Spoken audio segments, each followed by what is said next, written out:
Kita semua kan ngejar yang namanya sukses. Rasanya itu udah jadi tujuan hidup kita. Tapi, pernah nggak sih kita berhenti sejenak dan berpikir, jangan-jangan definisi sukses yang selama ini kita kejar-kejar itu keliru. Nah yuk, kita bongkar bareng-bareng. Nah, ini dia kuncinya. Coba deh perhatiin. Ayat ini secara gamblang menghubungkan tugas kita sebagai komunitas, yaitu ngajak ke hal baik, dengan kata sukses atau beruntung. Ini bisa mengubah total cara pandang kita soal sukses loh. Yuk kita bedah lebih dalam. Oke, jadi dari mana sih asal-usul ide ini? Ternyata ngajak orang kebaikan itu bukan hal baru. Justru ini adalah misi utama, misi inti dari semua nabi dan rasul sepanjang sejarah. Dan ayat ini benar-benar mempertegas itu. Coba dengerin. Nabi sendiri bilang, inilah jalanku. Wow, jadi ini bukan cuma pilihan sampingan, tapi sebuah deklarasi misi. Artinya, tindakan mengajak itu jadi fondasi dari segalanya. Nah, sekarang kita masuk ke bagian yang paling seru nih. Kita akan coba mendefinisikan ulang apa itu sukses. Siap-siap ya, karena ini mungkin bakal sedikit mengguncang pemahaman kita selama ini. Tapi sebelum kita bongkar lebih jauh, saya mengajak Anda berhenti sejenak. Coba jawab jujur di dalam hati. Buat Anda pribadi, sukses itu apa sih?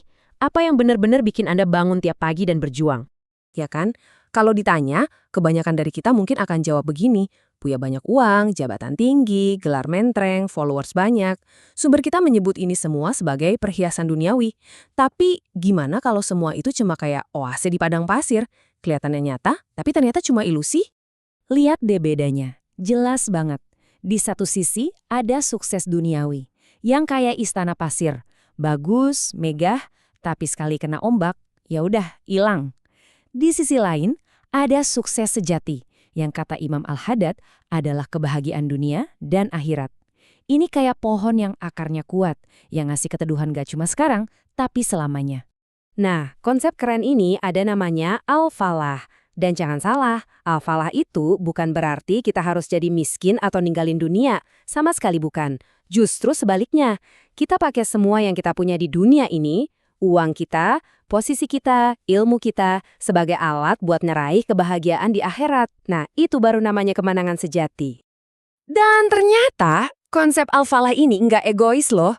Prinsip yang kita bahas tadi, ngajak orang berbuat baik dan mencegah keburukan, itu bukan cuma buat kesuksesan kita sendiri. Tapi ini juga jadi pondasi, jadi pilar utama buat ngebangun masyarakat yang sehat. Jadi ini bukan lagi sekedar saran atau anjuran ya. Menurut sumber kita, ini adalah siar paling agung, sarana paling kuat, dan tugas paling penting. Bayangin aja, kayak pilar-pilar sebuah bangunan raksasa. Kalau pilarnya dicabut, ya semuanya bisa ambruk. Terus gimana kalau pilar ini kita cuekin? Apa yang terjadi kalau satu masyarakat udah nggak peduli lagi satu sama lain? Nah, konsekuensinya jujur cukup mengerikan. Ini benar-benar kayak efek domino. Cuma butuh satu ubin jatuh, yaitu diam atau masa bodoh. Begitu kita berhenti saling mengingatkan, domino berikutnya jatuh. Hak-hak orang diinjak-injak. Terus jatuh lagi. Batas moral dan hukum diterabas. Sampai akhirnya, yang benar jadi bungkam dan yang salah malah jadi raja. Jadi, kesimpulannya singkat dan jelas. Ketika prinsip ini ditinggalkan, yang rusak itu bukan cuma 1-2 orang, tapi seluruh tatanan masyarakat bisa hancur dari dalam. Oke, sampai sini kita udah paham apa pentingnya dan kenapa ini penting. Tapi sekarang pertanyaan terbesarnya adalah, gimana caranya? Karena ternyata cuma tahu aturan aja nggak cukup. Kuncinya ada di kebijaksanaan. Biar gampang paham, ada satu kisah nyata yang luar biasa banget nih. Coba bayangin ya, ada sekelompok ulama lagi kumpul, belajar bareng di tempat yang tenang di pegunungan. Lagi asik-asik belajar, tiba-tiba lewat seorang badui. Tahu kan orang desa yang sederhana, yang mungkin nggak terlalu ngerti detail-detail aturan agama. Nah, dia ini pakai celana pendek di atas lutut, yang menurut para ulama di situ, itu memperlihatkan aurat. Seketika itu juga, salah satu ulama, niatnya sih baik ya pengen ngingetin, langsung nunjuk sambil teriak haram. Keras dan langsung ke intinya. Pendekatannya textbook banget. Tapi pertanyaannya, apakah itu efektif? Kira-kira apa yang terjadi selanjutnya? Apakah si badui langsung tobat, minta maaf, terus nurunin celananya? Apa yang Anda pikirkan? Jawabannya, enggak sama sekali. Justru sebaliknya. Si badui ini merasa dihina di depan umum. Dia berhenti, natap ulama itu terus.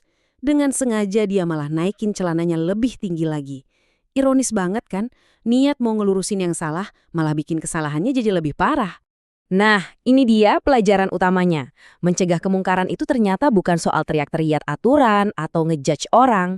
Ini adalah sebuah misi penyelamatan. Dan namanya misi penyelamatan, ya butuh rencana, butuh empati, butuh kebijaksanaan, bukan cuma modal semangat. Imam Al-Ghazali ngerangkum ini dengan kalimat yang jelek banget. Katanya, betapa banyak orang yang niatnya mencegah kejahatan, malah nimbulin lebih banyak kejahatan. Kenapa? Karena mereka nggak punya kebijaksanaan buat nyampein pesannya. Artinya, niat baik aja tuh nggak cukup. Jadi, kita balik lagi ke definisi sukses di awal. Kesuksesan sejati, si Al-Falah itu, ternyata bukan cuma soal kita jadi orang baik sendirian, tapi tentang gimana caranya kita bisa menginspirasi orang lain untuk jadi baik.